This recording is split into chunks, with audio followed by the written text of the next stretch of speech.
Why am I here?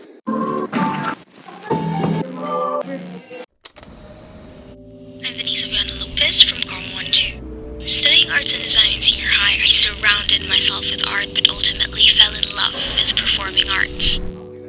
My world revolved around performance. I sang,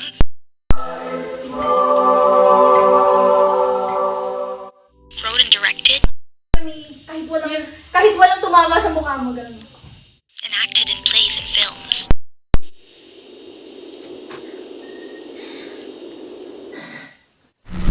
So what am I doing here in BA Communication of all courses?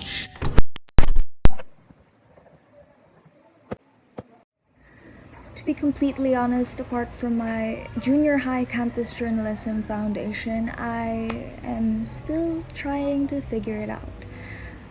But in performing, we learn and learn hard to communicate the message the story implores the people, the world that my world is a part of. And isn't that what communicants do?